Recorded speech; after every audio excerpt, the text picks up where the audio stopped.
Welcome, everyone. My name is Muhi Khwaja at American Muslim Community Foundation, and today on the Muslim Philanthropy Podcast, we have on Melinda Tuan, Managing Director at the Fund for Shared Insight. Welcome so much, Melinda. Thanks so much for having me, Movie. Of course. So, let our listeners know a little bit more about yourself, where you grew up, where you currently live, all the details you'd like to share. Sure.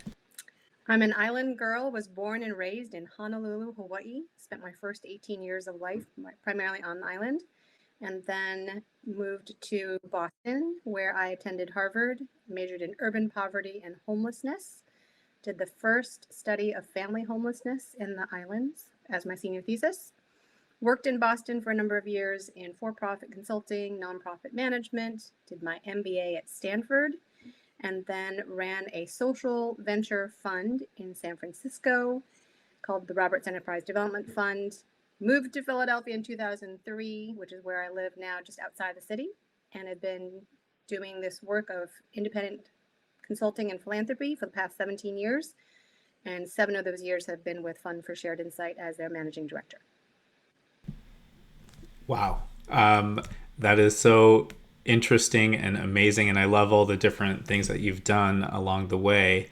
Um, we'll definitely get into just some of your thoughts on best practices and industry stuff later on, but in terms of your career leading up to Fund for Shared Insight, what would you say are some of those things that like prepared you for this role? There were a variety of things. It's funny because I'm celebrating my 35th high school reunion this year, which seems like incredible. How can I possibly be out of high school for 35 years?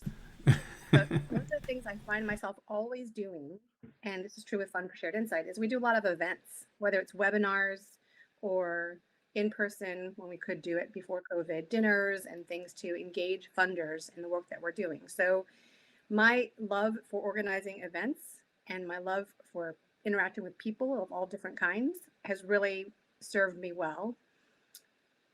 Ironically, one of the jobs I had in college, which was transcribing legal depositions from tapes Wow. using a foot pedal, like the first day of work, it took me 8 hours to do a 1 hour tape.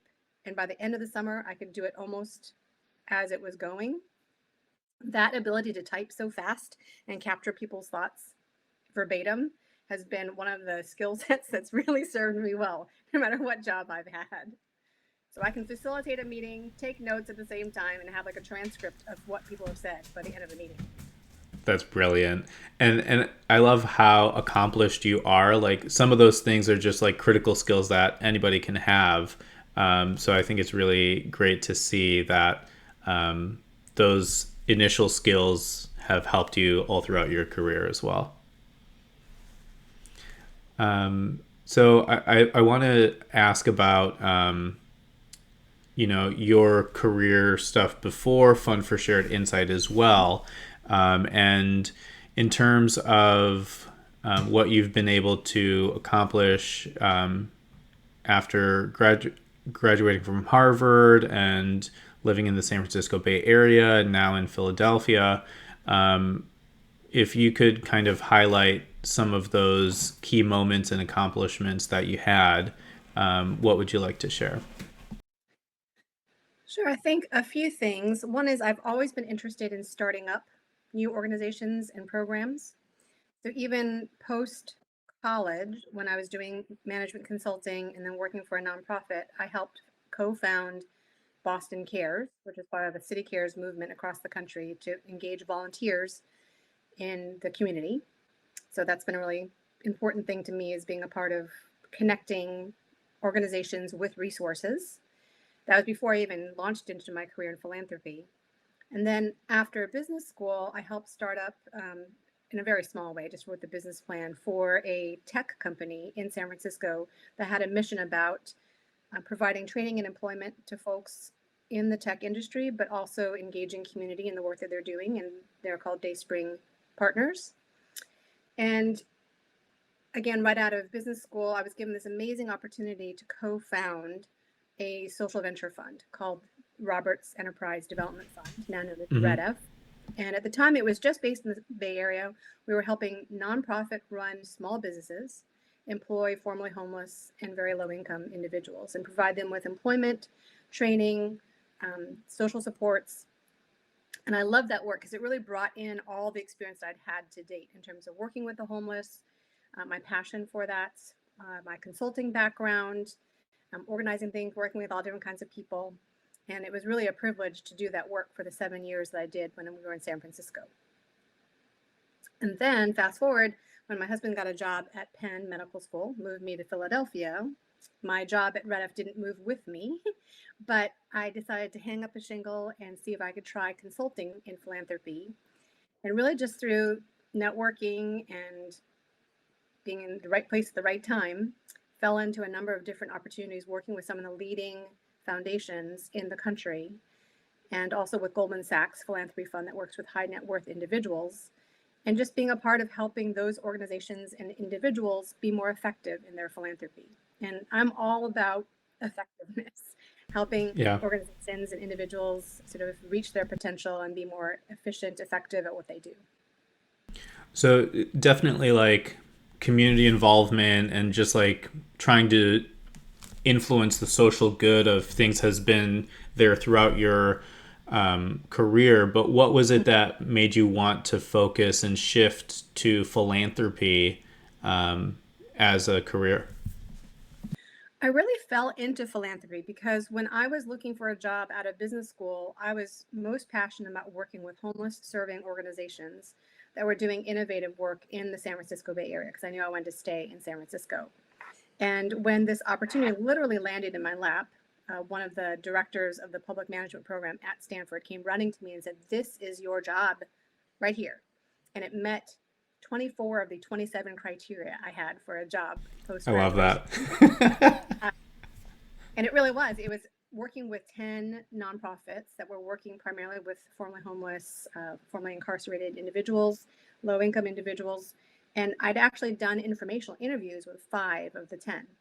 So I didn't think about this social venture fund as philanthropy. It wasn't like I was looking for a job in philanthropy. I just fell into this opportunity that was about helping 10 nonprofits through financial resources, human resources, network capital. I mean, it was bringing that sort of approach that venture capitalists have to working with small and startup companies of not just money, but any other kind of resources you could bring to bear. So now it's called high engagement philanthropy.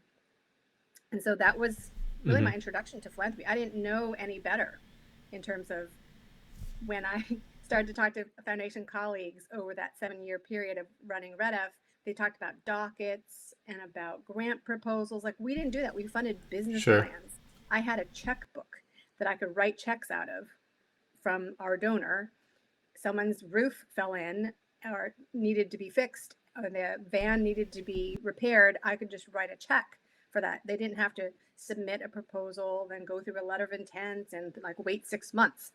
So my introduction to philanthropy was through this lens of you do what you need to do out of the relationship you have with the nonprofits and an ongoing commitment to helping them be more sustainable and effective and meet the needs of the people that they're serving.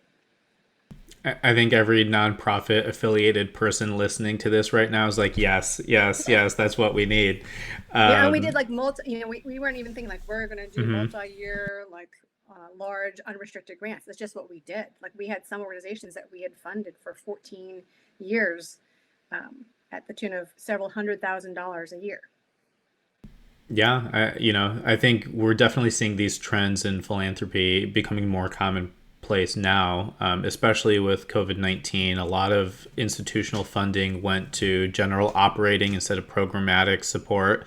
And I think those are some of the shifts that we'll continue to see in the years to come, that more foundations will be just giving grants to operating support, that they won't have, asking you to fill out 50 different forms for things and follow ups. It'll just be a simplified process. And like you said, trust based, relationship based.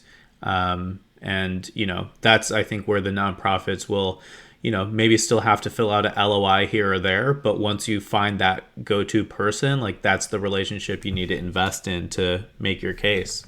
Well, that is the hope. I mean, my hope is that the good practices that have been put in play during this, unusual, challenging time, that foundations and donors won't go back to making things more difficult. So that is my hope. Yeah. So let's get into Fund for Shared Insight. You've been helping them out for several years. Can you share a little bit more about how and why it got started?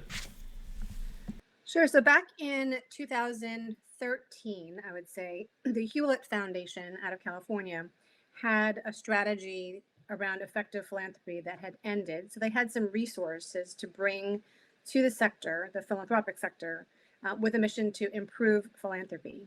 And at the time, Faye Torsky, who was the director of the Effective Philanthropy Group at Hewlett, basically went around the country and talked to a number of different funders and asked them, given that we have this set of funds, how would you recommend we put them to play to improve philanthropy? And apparently, at one of the meetings, Darren Walker, who had not yet been named the head of Ford, said to Faye, you could do something just as Hewlett, but wouldn't it be better if we did something together? And so, this idea of doing a funder collaborative, pooling funds with a number of other like minded funders who really wanted to improve philanthropy was sort of brought into existence at that point. And we started with 6 funders, then pretty soon 8 funders who each committed a minimum of $250,000 a year, general operating support, to this newly created pooled fund entity called Fund for Shared Insight. And we launched in July 2014 with a mission around improving philanthropy, and particularly by helping foundations and nonprofits meaningfully connect with each other. So, those trust-based relationships, and that those relationships would also be made with the people and communities that funders and nonprofits that they ultimately seek to help, and to really elevate the voices of people who are benefiting from the services and programs that funders are funding nonprofits to deliver. Because in the sector to date, the voices of people who are using the services really hasn't come into the considerations of funders in terms of influencing funder strategy, funder grant making practices, certainly funder governance. And so we really are interested in seeing power shift from people and communities to the nonprofits and to funders, and all with a lens around equity. So really wanting to further equity and more equitable outcomes through the work that we do. So, in relation to equity, and I think just showcasing the many diverse communities in the US, when it comes to trying to get funding to more marginalized communities or communities of color, obviously we had a big movement in social justice in 2020. Where do you see the opportunity for minority based or minority focused institutions to also seek more funding opportunities from mainstream philanthropy? Well, I think it's more the responsibility of the funders to be doing the outreach. I mean, it's right. It's going to be hard for, Agreed. Yeah. yeah. So I really, the message really is to funders that they should be prioritizing um, organizations that are led by Black, Indigenous, and people of color, that serve BIPOC communities, and prioritizing those in their funding decisions. And part of it is, it's about relationship, right? I mean, I've talked already about how my career path has been shaped by relationship, how our work at Fund for Shared Insight is about building connections. And yet we need to really be Mm-hmm. thoughtful and make significant efforts to reach beyond our usual networks and connections. Because if we are all on our just little silos, we're not going to be able to identify opportunities to fund or people who are doing good work in communities that we're not familiar with. So it's really all of us getting out of our comfort zone and being in community more significantly. And what I'd like to do is talk a little bit about our Listen for Good initiative, if that's. Of course. I Yeah. mean, one of our signature initiative through Fund for Shared Insight for the past 5 years has been a program that we call Listen for Good. And it's something that we've developed in partnership with other funders, where funders have nominated organizations, direct service organizations around the US, to systematically have their capacity be built around how to listen well to the people they serve. And we have a whole team of feedback coaches that work one-on-one with organizations. It's been a matched funding program up until recently. We're in the midst of scaling our Listen for Good program, so it's more available. You don't have to have a funder in order to participate. That's been a bit of a barrier to date. Mm-hmm. And so it really is this opportunity for nonprofits to listen to the diverse voices of people they serve, to elevate those voices and have those considerations be taken into account in the nonprofit, to engage participants as partners in the work. And to date, we have more than 500 direct service nonprofits around the country that are doing this Listen for Good program with us. And a lot of them, a majority of them, are making changes to their programs based on what they hear from the people they seek to help. And power is shifting in some circumstances. We'd like to see more of that. And in some cases, the funders that are involved are also changing. We have 136 funders now to date that are involved with Fund for Shared Insight, primarily through our Listen for Good program. So we're doing our best to try to figure out ways to systematically elevate voices of people and communities, and particularly BIPOC communities going forward, and try to figure out how to help funders understand how they can listen to those voices, act on what they hear, and change their grant making, their governance, their strategy development, to consider and incorporate the perspectives of people with the lived expertise. So, how long is this process typically?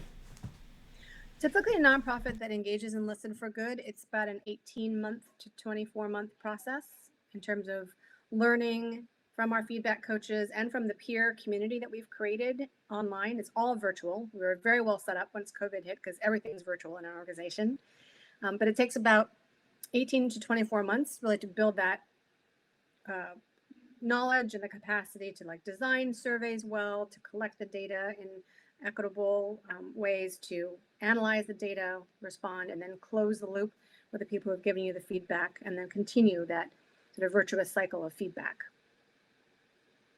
Yeah, and what have some of the learnings or implementations that organizations have done from the Listen for Good campaign? There are a lot of different organizations that have made changes. And you could say some of them are small changes, some of them are large, but really, if you think about it from the perspective of the people experiencing the services, even what we might consider a small change can be quite significant. In some cases, it's been food banks where people have said, I stand outside and there's nowhere to sit while I'm waiting, and it's really hot, or I'm being rained or snowed on. So could you please put in benches, build an awning so that we can have some more dignity in terms of when we're waiting. There have been some organizations where they've completely redesigned the way that people come into their organization. One organization, people were waiting 4 to 6 hours to be seen. And then if they got to the front of the line and didn't have all their paperwork, they were sent home and they had to come back another day. That is so disrespectful and so inefficient. And so through the feedback, they heard very clearly, we need to do a process redesign of how we do intake with our clients. Other organizations have found disparities, many, a majority of the organizations, because with Listen for Good, they not only ask questions, but they also ask some demographic questions about race, ethnicity, age, and gender. And that allows organizations to then disaggregate the feedback findings by those different demographics. And more often than not, they find disparities in people's experience by one or more of those demographics. And then they can drill down and see, why is it that the Vietnamese older population that's coming to our organization is having a much worse experience than the Latino clients that are coming? Or why is it that the African-American youth that are participating in an after-school program are having a very different experience than the white students? Now, some of it is not surprising that there should be these disparities, but for organizations, it's very helpful to see that in the data, so they can then share that data with their staff, make sense of it, ideally engage the people who gave the feedback in helping them interpret the data and come up with solutions. What are we going to do about this disparity in people's experience in the after school program or at the food bank in terms of people's lived experience with the programs. Yeah, and I think, for an organization, understanding that there's always going to be blind spots, and there's always going to be opportunity to improve and reiterate. And from what it sounds like, organizations can inquire with Fund for Shared Insight to be part of this Listen for Good campaign. Fund for Shared Insight provides like a lead person for them to be like a point of contact and walk them through this process and building these focus groups and surveys and everything involved. And then once your constituents from your nonprofit participate, then that data is shared with the organization. And because I feel like a lot of the times, if institutions try to do this on their own, a lot of stuff will fall through the cracks. But having like an accountability partner, that Fund for Shared Insight and the Listen for Good team is engaging with the nonprofit every step of the way, it helps with that accountability and implementation. Is that correct to say? Yeah, it's mostly correct in that we do have these feedback coaches that do coach the organizations around every step. But I should clarify that the organizations own the data themselves. It's not like Shared Insight owns the data. It's all in SurveyMonkey. We've done this in partnership with SurveyMonkey because so many nonprofits already know how to use SurveyMonkey. And so all that data that's collected ultimately ends up in SurveyMonkey, and we coach the organizations on how do you then analyze that data that you have in SurveyMonkey. How do you respond to it? How do you close the loop with people who've given the feedback? And so the organization's capacity is built over time to do this themselves. So they're not having to rely on a third-party consultant to help them figure this out. The coaches really work with organizations on building this ability within the organization itself. So the organization can be stronger in its ability to understand the services it's providing and the feedback people are providing on those services. Mm-hmm. And then what is the fee based on, like the budget of the organization? How does that tend to work? So going forward from 2021 forward, we have two different product offerings through Listen for Good. One is Listen for Good Online Plus, and that's $1,000 that a nonprofit can pay themselves to use the product. And it's really not a product, it's like a program. Or they can have a funder. We are encouraging funders to just like buy this for their grantee partners. There's a second offering, which is called Listen for Good Premium, and that just comes with more coaching hours. So everyone has access to the survey instrument, to some fundamental coaching around how to set things up, the online community. There's a whole web app that's incredibly robust with testimonials and videos and examples, sample questions that organizations have used. All of those are available to both the Online Plus and the Premium customers. But Premium would give you more access to more coaching. And that's $6,000 for an organization to participate. Mm-hmm. And then in terms of other programs and services at Fund for Shared Insight, in terms of benefits to other nonprofits, like what are some things that they can expect from Fund for Shared Insight? Beyond the Listen for Good program? Right. Yeah, so beyond Listen for Good, which is its own sort of entity and has a huge engine that's running it, we have a variety of other areas that we are funding in and learning in. One is around participatory grant making. So we're just starting to experiment with what it means to engage people who are most affected by climate change, to be involved with making the funding decisions around where funds should go to address climate justice. So that's a new area that we're working. We're also looking at international grant making. There's a lot of been interest in Asia, in Israel, other parts of the country, other parts of the world in the work that we're doing, whether it's replicating Fund for Shared Insight itself or bringing Listen for Good to those different areas. And we also have a whole body of feedback research looking at the question of, is there a relationship between feedback that someone gives today and the outcomes for that individual like 2 years down the road? So we have a small portfolio of organizations that are looking at whether there is a relationship between feedback and outcomes. And then we have a whole community of practice of philanthropy serving organizations that are trying to develop tools and other resources for funders to help funders listen And as I mentioned, bring the voices of those people and communities they seek to help into the deliberations for grant making, for strategy development, for governance. So that's a whole nother body of work that we're funding and supporting. And I should mention too, there are 10 what are called core funders that pooled their funds together for Fund for Shared Insight. Mm-hmm. And that group of 10 funders are also reflecting on the work themselves. So it's not just these funders telling other funders what to do, but we call it walking the walk, that the funders themselves are looking at their own practices and how they can also listen to people in communities, bring an equity lens into what they do. So those are a variety of different ways that we are living out our theory of change, which can be found on our website. I should mention there are also like dozens of stories about how nonprofits have changed, how funders have changed. There's like 7 or 8 videos, maybe even a dozen videos that we have that feature organizations and how they're changing. So all of that's on our website, as well as all the evaluations we've done of our work to date. Fantastic. And the URL is fundforsharedinsight.org. You can find Fund for Shared Insight on Twitter at the number 4 Shared Insight. Melinda, is there anything else that you'd like to share on behalf of Fund for Shared Insight, or just even, advice that you have to people that want to be consultants like yourself, advice for people who are looking to get into philanthropy, or just general trends in philanthropy that you've seen? Well, I think first and foremost, given the audience that you have, is that we would love to see more nonprofits that are serving Muslim populations led by Muslim individuals to be involved in our work. I mean, I would say as I think about my personal network, that is not part of my natural network. And so I am eager to see our work Mm-hmm. expand to the community that you are addressing. And so I'm so very appreciative of this opportunity to address your audience in that respect. In terms of advice about becoming a consultant philanthropy, I mean, I just sort of fell into it.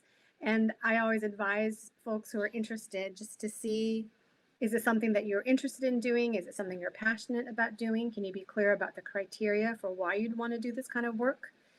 And in terms of if there are any funders listening, I would encourage funders, to do the right practices around general operating support, multi-year support, trust-based philanthropy, building relationships with nonprofits, and have that practice continue post-COVID. And that this would really be the new normal for how funders relate to nonprofits going forward. Yeah, this has been super insightful. I'm so glad that we had an opportunity to chat even further today, and looking forward to staying in touch and seeing all the great work that Fund for Shared Insight does. Everybody should check out the Listen for Good campaign. Again, their website is fundforsharedinsight.org. Melinda, thank you so much for being on our podcast today. Such a pleasure. Thank you so much, Marie. Likewise.